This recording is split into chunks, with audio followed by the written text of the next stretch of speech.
My name is Howard Sorkin. I live in Cooper City, Florida. I've been running for 40 years maybe, and I felt something that was going on in me, and I got to a point where I couldn't run at all. And I thought it was digestive, so my GP tested me for that because he never thought anything would be wrong. Everything is perfect. The EKG was perfect, everything was perfect. So we looked at that point, and then he said, you know, maybe you should go for a stress test.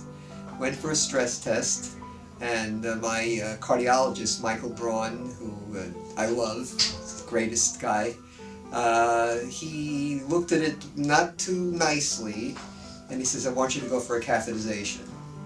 So I went into for the catheterization, and when I went in for that, I barely was able to walk from my car to the door of the hospital. The guy came with a and he said, do you need help? And I said, yeah. And for me to say that is really something. So I went in for that, and they told my partner that I was probably going to die that night. And they took me in, and the next morning they pushed people up, and they took me for the first patient in the morning to get operated on at 7:30 in the morning. I was laying there in the ICU, and they give you films to look at, and they tell you what's going to happen and stuff. And I said, you know, I could walk out of here if I want to, but you know, the alternative is not good. So that next morning, didn't expect it, they cut me open. And I was more than 90% blocked in 3 of my arteries, and had a triple bypass, and nobody believed it because, you know, I'm a runner, I'm basically vegetarian all these years, and I do everything right, and all my tests were right, and I was just one of those people that this happened to. It's basically genetic is what they came to a conclusion about. So, but Dr. Galbut and Dr. Abdullah, when I got out of there, I said to everybody, if I had $1 million a day to pay them, it wouldn't have been enough. They unbelievable doctors, but they're artists. And if you want, you can't even see anything. I mean, you can't even see where they cut me open. It's like it's just the healing. Even my GP said to me, I can't believe how great this healed. So, you know, I'm doing that, but just, I want you to see that they come inside and outside. And I just can't say enough for them. They're just incredible doctors. And I've been seeing them sort of every 6 months, every year since my operation, which was in December 2007. And I consider every December, I think it was 28th, my birthday in a way, because that's when I had the operation.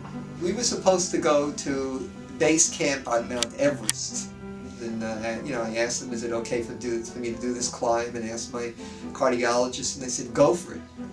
And we waited at the airport for 2 days because it was fogged in, and we couldn't get out of there, out of Kathmandu, to the starting point of the Mount Everest climb. So our guide said to us, let's go to plan B. Let's go to the Annapurna Range. Now the Annapurna Range is west of Kathmandu, where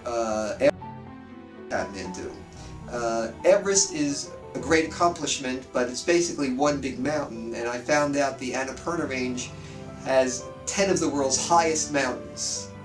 And it was so much more spectacular than we would have gone up to Everest, because the views and what we saw and were able to walk to only by foot, there's no way to get there except by foot, was so breathtaking and so thrilling to see, and I'm so thankful I was able to see all these sights.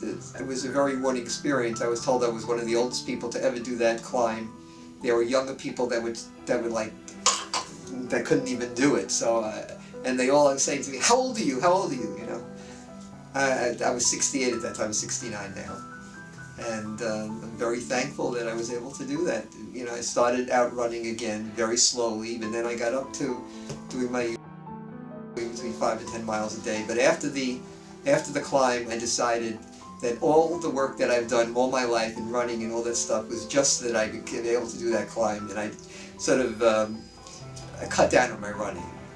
So I run 3 times a week, and I do yoga 3 times a week, and I swim 6 times a week. I do laps, and what else? I bike 5 days a week and stuff like that. So I'm thankful that I could do it.